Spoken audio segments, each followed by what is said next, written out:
Hi, everybody. My name is Dan Jablons from Retail Smart Guys, and I'm excited to present this presentation to you called How to Make 2021 Make Up for 2020. Obviously, we expect 2021 to be better than 2020. I mean, really, how could it not be, right? But making it better is not enough. We need to actually have it make up for what happened. And so I've been doing a lot of research into that, talking to lots of retailers around the country and around the world even, and retailers bigger than you guys and smaller than you guys to sort of collect up a whole bunch of strategy and a whole bunch of information about how are people doing it? How are they actually going to make a difference so that 2021 is actually making up for what we didn't get in 2020? I'm not talking about PPP money or EIDL money or any of the other stuff that's going on. I'm talking about how do we make the store perform in such a way that it makes up for the sales and the profit and the volume that we didn't get in 2020. Okay, so I'm going to show you a couple of different strategies to do that. But first, let me start by introducing me so you know who you're talking to. So like I mentioned, I'm the president of Retail Smart Guys. We've been around this is our 15th year. And that said, though, I've been in retail for a little over 40 years. I started when I was in high school, so you can do the math on that and figure out me. But we specialize in things like merchandise planning, open to buy, cash flow planning, that kind of thing. And we do that for all kinds of retailers everywhere. But in addition to doing that, because I live in Los Angeles, and I think it's, I'm not sure if it's state law or county law that 1 out of 3 people that lives here has to say they're also an actor. I fall into that category, so you'll see some pictures there of me with Larry David. I was his lawyer on Curb Your Enthusiasm, and then there's a picture of me in a Facebook commercial I did recently. So I get to do that too, but really the time I spend mostly is in the world of retail and helping retailers like you guys figure out how do we make 2021 better than 2020. So let's just jump right in, okay? So first off, I got to say, it's an interesting time. I'm hoping that you guys are getting excited right now. I'm hoping that you're getting pumped up. It's very easy to get wrapped up in some of the negativity, like, oh my God, there's another strain coming, and whatever all those other things are. You know what? It's not the answer. The answer is to just keep doing what we're doing, right? The vaccine's starting to roll now, which is good, but we got to keep the stores safe, right? As much as we can. Keep it as much social distancing as we can. Protect your staff. Protect yourselves, protect your customers.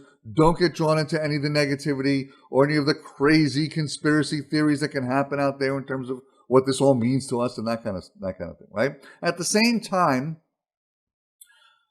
having a plan for what you're going to do now and having a plan for what you're going to do rolling into second quarter and third quarter, I think is critical.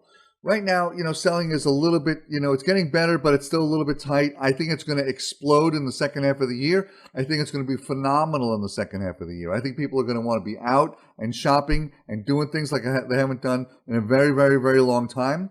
So you want to be ready for that, which means you've got to plan your sales and plan your inventory and plan your forecasts accordingly, okay? So to that degree, I'm going to invite you to stay connected to me and my company, as well as the folks here at Global Pet. We're all here to help you. We're all here to make things better for you. And certainly what we're doing is we're collecting up every single moment, every great idea and every nuance of what people are doing to be successful in this time to make things better for you. So stay connected to us, okay? And all that information will come at the end of this presentation. All right. So I broke down what you have to really do, what you have to think about now into 3 major areas, right? Inventory, which is, both your biggest asset and also your greatest liability in a lot of ways, right? But it's the most important thing in your store. What do we got to do marketing-wise, and what do I think has to happen selling-wise to get us through this time period and to continue to launch that way into the rest of this year, into the future years? So we'll just jump right in, okay? So first, we're going to look at how you're looking at, how you're planning, and how you're treating your inventory. All right. Now, first off, the reason I made it the first topic is that it should be your biggest priority. You spend more on inventory than anything else in the store, more than rent, more than personnel, more than technology, more than marketing. You spend more money on inventory than anything. And so managing and curating your assortments there and making sure you have the right inventory at the right place at the right time is critical, especially now, because it's very easy for a customer to come in, not see what they wanted, not see what they were supposed to have, that kind of thing, and walk you and not come back, right? So we want to make sure we've got the right inventory at the right place at the right time. This is the best time for us to sort of identify what is old inventory that's laying around that we need to cash out of and get the money out of that and into new stuff that's going to be viable, right? So you really want to one of the first things I would recommend, one of those sort of low-hanging fruit for whenever we start working with people, is to start looking at stuff that you've got that's been there for more than 60 days, more than 90 days. Look at that stuff. How do we get that to turn faster? How do we get our money out of that? We like to say the customer votes with their wallet. And so if you've got stuff that's been there more than 90 days, it means they kind of looked at it and went, yeah, no thanks. Appreciate the thought, but no, we're not interested in that. There is some number at which that will go away, and we want to make sure we know what that is and we get ourselves out of it. Okay, I'll talk more about that in the marketing and selling part because there's some strategy to that too. But you want to at least identify it as a beginning point. Okay. The key, though, right now and forever is turn. Now, most of you guys are pretty good at turning food and those sorts of things, but we got to get our turns up everywhere, and we got to maintain that turn going all the time. An interesting, strange outcome of the pandemic that we witnessed was that, as an inventory planner, as a guy who's sort of forecasting for independent retail in a lot of different places, I'm always talking about how can we turn faster, right? Until we turn too fast and we run out of goods. There's a balance to be struck there. But I'm always talking about how do we turn faster. And in the pandemic, when suddenly there were places where people stopped shipping, where it was difficult to get goods, suddenly people had to sell with lower levels of inventory and found miraculously enough that they could maintain the same level of sale without having to land a whole bunch more goods, and they were turning faster. And they would come to me and say, you know what, Dan? Oh my God, we're suddenly selling like we weren't selling before. And we're doing it with less inventory. And I'm like, yeah, I know. So getting your turns faster is everything. It's the key to all things. And by the way, it's a lesson we learn now that basically pays dividends not only now, but every year that you're in business. So you really want to keep that going. You really want to keep your turns where they need to be. All right. So, just a simple little math example of it. Okay, let's pretend you got a store that's doing $1 million a year, and we're turning 2.5 times a year. Now, granted, these are numbers that are not really pet numbers, but they're good math examples, and they still apply, right? If you're turning 2.5 times a year, that means your average inventory cost would be about $172,000 based on initial markups in the like 50% range. Okay, so what if a store like that improved their turn by just a half a turn? Okay, just went from 2.5 to 3. It seems small. But what it does is it means that our average inventory level, instead of being at $172,000, drops to $143,000. We pick up almost $29,000 in cash that stays in our pocket purely by just turning the inventory faster, right? Selling it faster, not maintaining the same crazy level of inventories that we don't need to maintain. What if I got a full turn faster? What if I went from a 2.5 to a 3.5? Okay, well then instead of carrying 172, I carry 122, I pick up almost $50,000 in cash, again, that I don't have to outlay. Cash that's going to be in my pocket that I can use for other things. So, the message is simple there. So, one of the things you might do as homework from this session is go back and measure your own turn. Okay. If you don't know how to measure your own turn, reach out to me. I'm going to help you figure that out. Okay. Or if you need help calculating, I'm totally happy to do that for you. Okay. For free. Just saying. But, knowing where your turns are and targeting that and getting that to be a little bit better is going to be a huge cash draw for you and may even be beyond PPP, EIDL, money, all that kind of stuff. All right. So how do you do it? Okay. Well, first off, you need to have a sales plan that you believe in. Okay. A sales plan that is achievable, that is based on a lot of different things. It's based on, where your inventories are at, what you see happening locally, but also what's happening in the industry, right? Many of you that are in the dog food business know that frozen and raw is off the charts right now. So we need a forecast for that. We need to know what we're going to sell and how we're going to sell it and how do we land stuff to make sure that we're all appropriate there, right? And we got to watch for changes and watch for trending, okay? Well, because we need to be nimble. We need to be able to watch that forecast and is it happening? Great, keep buying into it. If it's not happening, okay, change the forecast, buy into the thing that is happening and keep our inventory turning. Keep us lean and mean, especially now. Now, at the same time, okay, that we do that, we also have to make sure that we're planning our ending inventory, right? We're thinking about where we're going to end our inventory each month, okay? And if you've got any seasonal inventory, where's that seasonal inventory going to end, right? That's critical. It's not just about, well, I'm going to buy this because I think I can sell it. It's also about what's my inventory now and where do I want it to be at the end? And that's actually how you get your turns where they need to be. It's not just by going, okay, well, I can sell this, Yahoo. It's also like, okay, what am I going to buy in terms of inventory? how much of it am I going to sell, and where will I land when it's all said and done? Okay. I'm very proud of our forecasting in that, because we have the industry's largest independent retail database. Okay. We bought our biggest competitor before COVID. And so now we plan for more pet stores than anybody on the planet, which means that we actually have all that data amassed. So we're watching how these things happening, both within your neighborhood, but also across the country. And we're using a lot of that artificial intelligence stuff that you've probably read about in the media and that kind of thing. So we have super accurate forecasting that's telling us where those things are trending. That's critical to making sure that everybody has exactly the right inventory at the right time, right? And that's the key for you guys too. You've got to make sure you've got the right inventory at the right time and that you're turning it super fast. Most food should turn, minimum 8-9 times a year, more like 12 or 13 times a year, right? You want to also get your treats and your chews and your toys and that kind of stuff to that level too. Same with all the supply stuff, got to be careful about things like, collars and leashes and waste bag products and stuff like that. All of that stuff has to turn. Those are all places where I've seen pet stores, suffocate themselves in inventory because they've got too much of that and not enough of the other stuff that's turning fast enough. Okay. So that said, there's also the potential for better margins. It's a funky little time for that, right? But basically, part of it also is knowing what margin you need to get. And obviously in the food business, that's a very hard one. But in the other areas, it's not as hard. And in the other areas, we need to make sure that we're doing everything we can to negotiate that. The key is that we've got to keep new, fresh, fun, exciting inventory flowing in all the time. And we've got to keep talking to the vendors. And we've got to talk about, what we can do here. There are some opportunities for other things with vendors you might find. There'll be some guys that will do some collaborations, some private label things, that kind of stuff. But now is the time to sit with your vendors, figure out who are the A vendors, the B vendors, the C vendors, and figure out what is it that we can do there to make things better. Now, at the moment of this recording, I've been through a bunch of meetings this week already. I've been through a bunch of meetings already this month with lots of retailers, and almost everyone in every sector of retail, by the way, not just pet, but apparel, shoe, gift, sporting goods. All of them are telling me the same thing. Vendors are coming to them with price increases. Okay, doesn't mean that you have to lower your margins, and in fact, you shouldn't.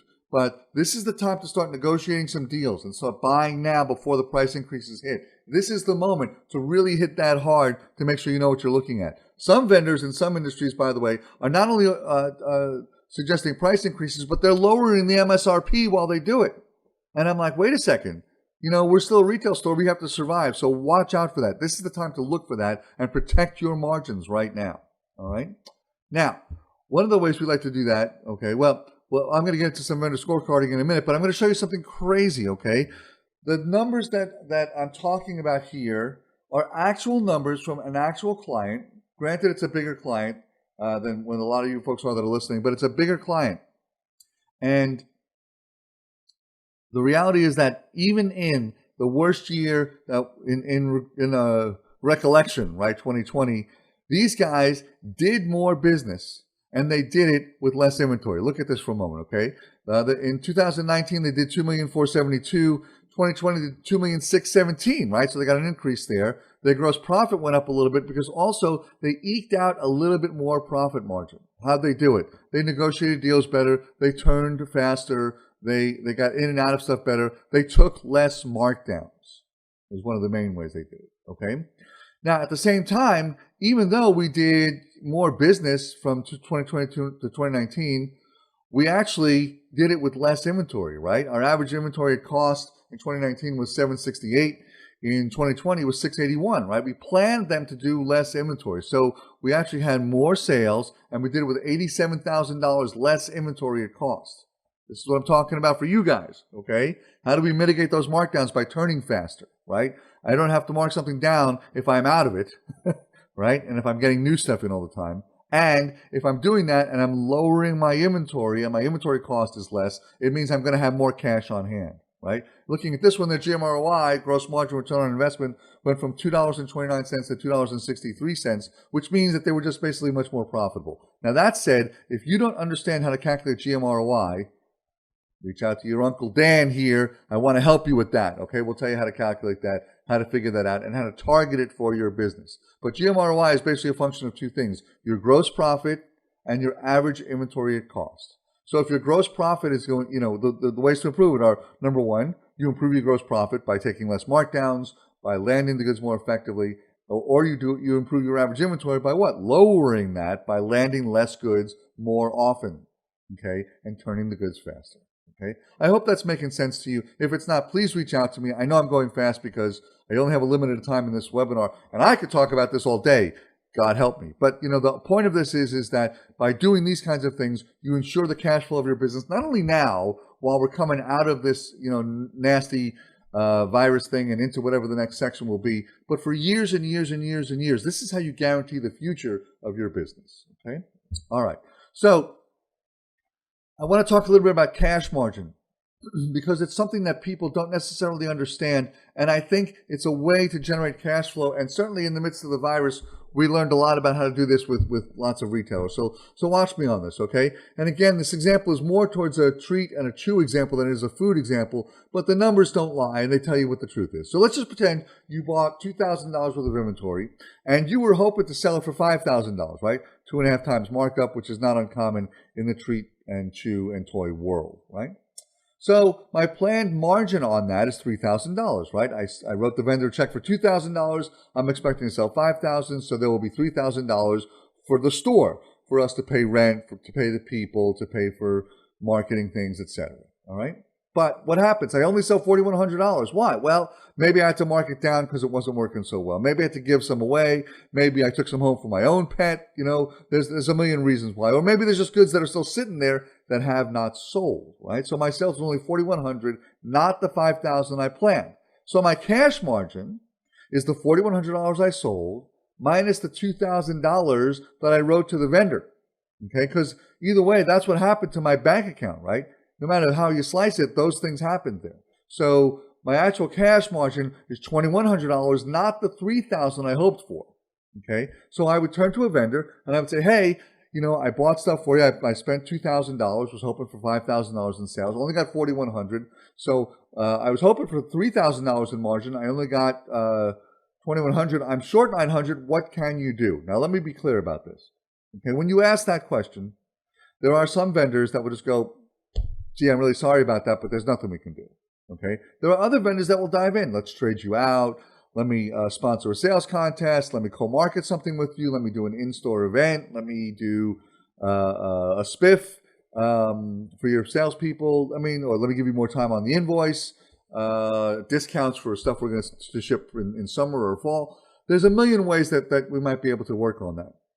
The point is that there will be some vendors that work with you on it and some that don't, okay? The ones that work with you, great. Work with them. Show them the numbers I'm going to show you next in some of the reporting that I think you need to show them, okay?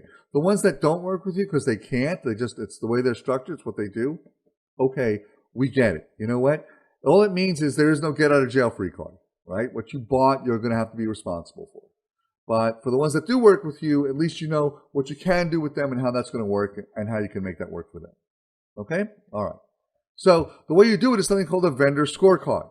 All right. Now, I actually, to be completely transparent, I first discovered the vendor scorecard when I was working for a large clothing manufacturer, and we were selling goods to Walmart, and Walmart hit us with the vendor scorecard. So I learned a lot about it there, right? But I've learned how to apply that vendor scorecard to independent retail and certainly to pet retail, okay? And so I'm going to show you an example of one from another customer. It's not in the pet business, but it's a good example of what we can look at here. You want to run this on a vendor by vendor basis, picking out your key vendors in this, okay? You want to do it by department, class, subclass, and then style or item, depending on which category we're looking at, okay? Because you may find that a vendor is good in one class and not so good in another, okay? But you want to present this to a vendor. And the reason you want to present it is this, okay? You can turn to a vendor and say, boy, I've had a rough time. And they're going to go, yeah, we've all had a rough time, okay? But if you actually present it in the form of a vendor scorecard, they have numbers. And a lot of times I present this vendor scorecard to a vendor and I say, look, this is what happened. This is the result of last season or last year or the last quarter or whatever time frame that we're looking at. And so here's what happened. This is where we were good. This is where we weren't good. Take a look at it and see what you can do to help. Okay? If I actually give them the numbers on a real vendor scorecard, like what's on here, okay? If I actually do that, okay, then I have a chance at negotiating with them. If it's all just conversation, if I just say, boy, it's a rough time out there, and it's not going to work, okay? But if I give them a piece of paper that says, wow, I'm missing all these dollars, that vendor can go back to his or her boss, and the boss can then look at it and go, okay, give them this percent off, or take this back, or do something, okay, to help these guys out, okay? The idea is that we want to make sure that we're doing everything we can to negotiate effectively with everything that we have with our vendors, and the vendor scorecard is a great way to do that. So let me show you an actual sample of one.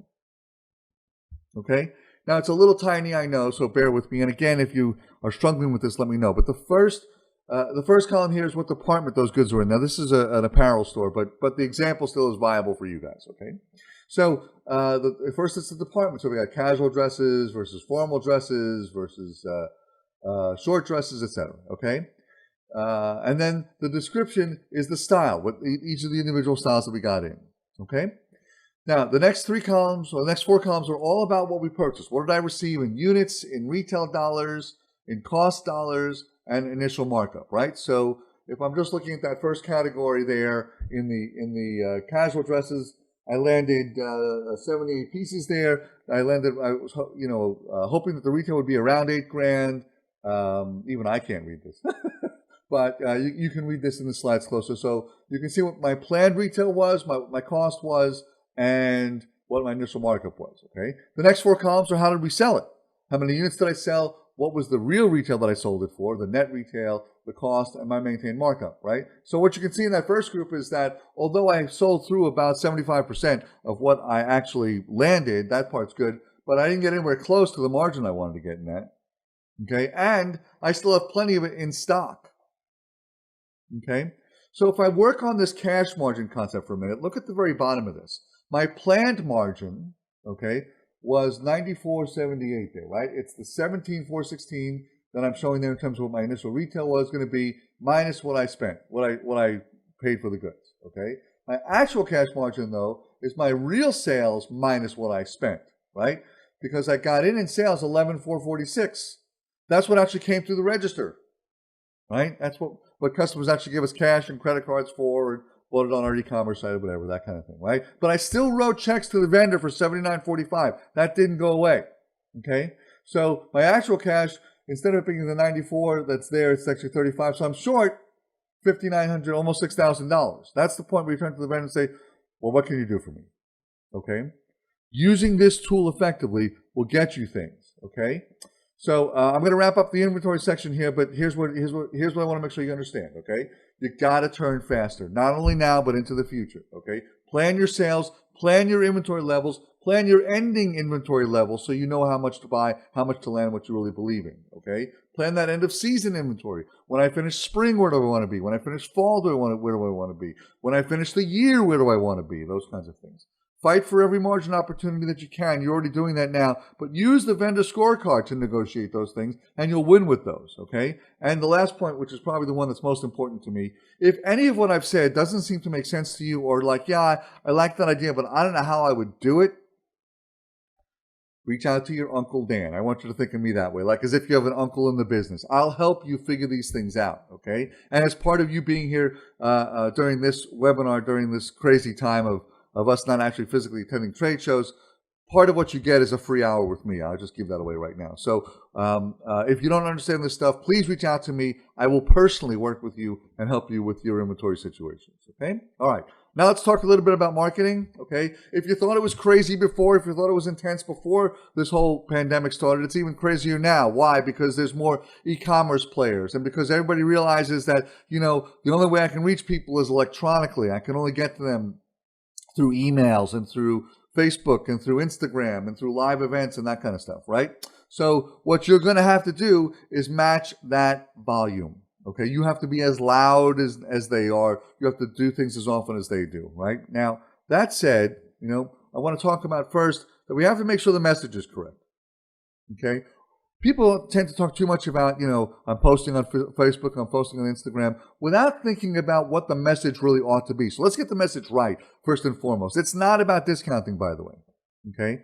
I've had stores that have tried to do discounting now in this time frame. It's not working.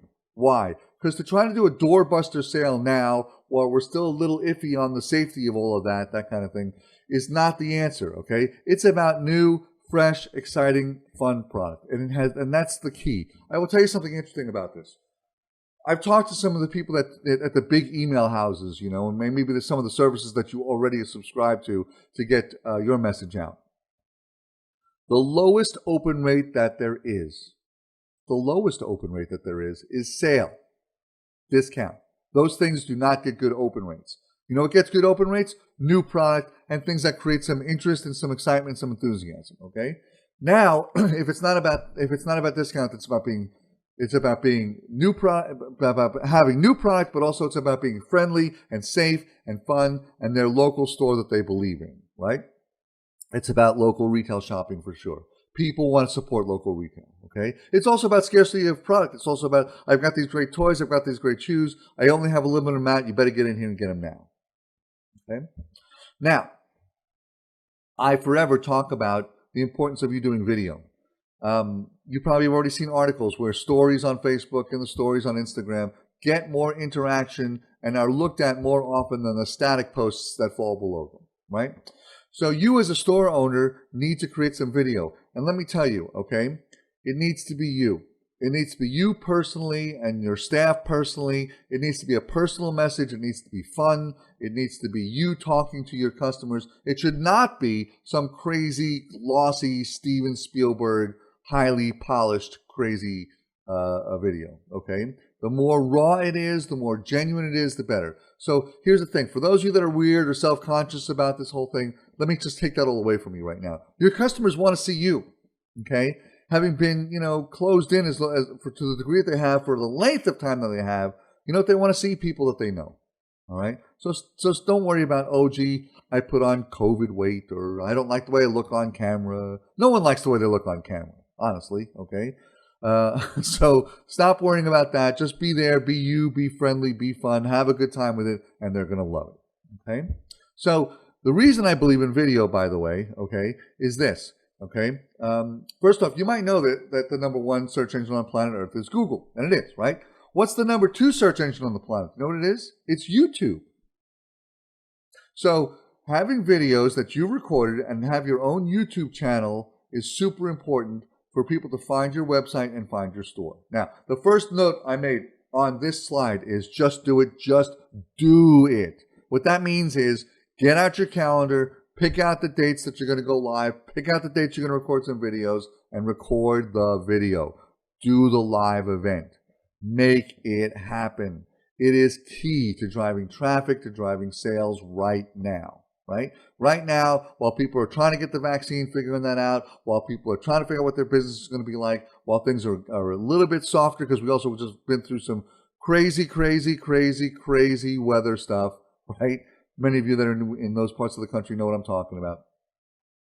The more video you do, the more live events you do, the better it's going to be for you and your business, okay? So now, I want to talk about emails for a minute because people get a little wiggy on emails, and I want to just sort of dispel this whole thing, okay? It is still the number one driver of sales at retail. More than social media, more than anything else, email is number one, okay? By the way, the NRF, National Retail Federation, says that. The Direct Marketing Association of America says that. It's not just me that says that. These major institutions that watch this stuff will tell you email is the number one driver of sales, okay? Now, of course, as you look at your emails, you're going to want to use one of the services out there, right? Constant Contact or MailChimp or Klaviyo or any of the other ones that are out there. Aweber is another one.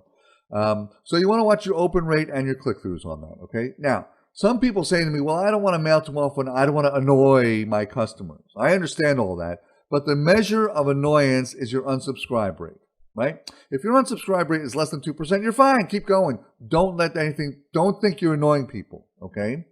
So I'm going to show you a math example that's a real story because I want you to get the importance of this. It's super important, okay? So I have a customer, okay? They had a little over 8,000 names in their email list. Good, okay. So their open rates were pretty good, 22%. Okay, that means that 1,800 people got the message. Right? 1,800 people of their 8,000 went, ooh, what's that? We'll find out about that. Okay? The click-through was about 5%, which means 400 people actually arrived to their website and started shopping. Okay. Now, the unsubscribe rate was 1.4%. That actually is a little high compared to most mailings. I think you'll find that most times it's like, less than 1%, but they're a little high there. Okay, so we lost 112 what I call non-customers. Okay, maybe they signed onto our email list during the time we had a promotion, but they're not really customers. I don't care. But I'll trade the 112 non-customers for the 1,800 who are going to get my message and remember me, for the 400 that will actually shop my website if I'm going to lose 112 people. Okay, I didn't even include in this, of the 400 that shopped, how many of them actually transacted, how many of them actually bought stuff. Right? And the soft number in here that you can never figure out is how many of the 1,800, didn't click through, didn't actually get there, but thought, I got to stop by. I need some stuff. Right? Critical to the future of your business right there. Okay? So lots and lots of emails. Right? So how do we do it? I think you got to email 2-3 times a week.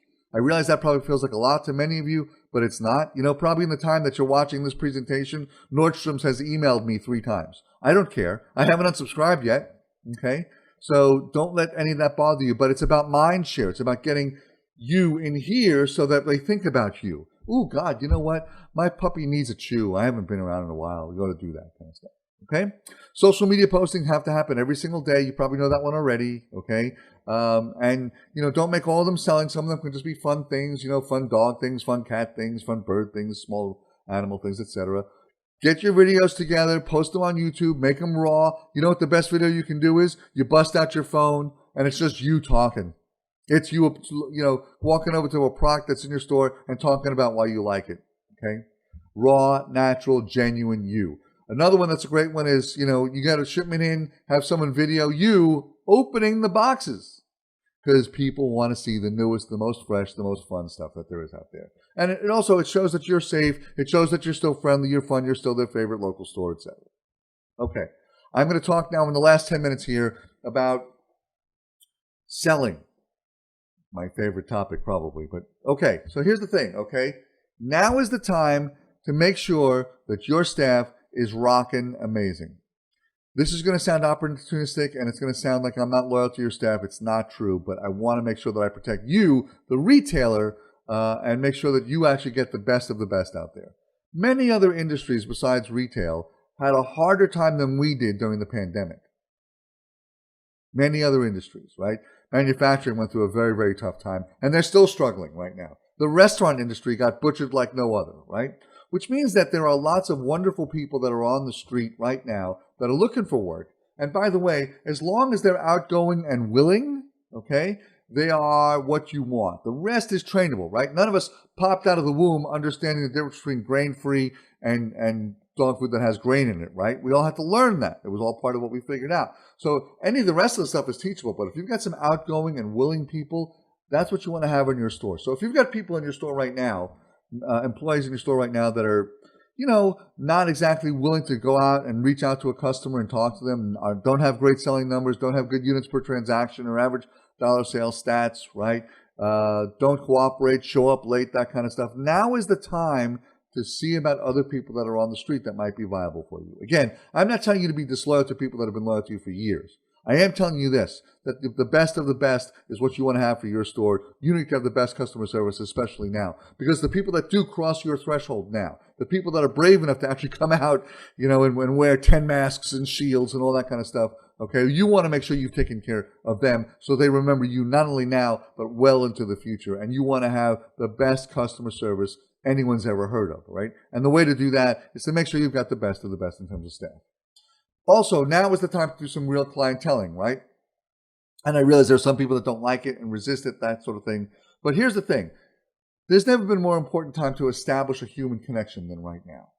Never been a more important time. And so clienteling, reaching out, how are you doing? How are your pets doing? What do you need? What's going on over there, right?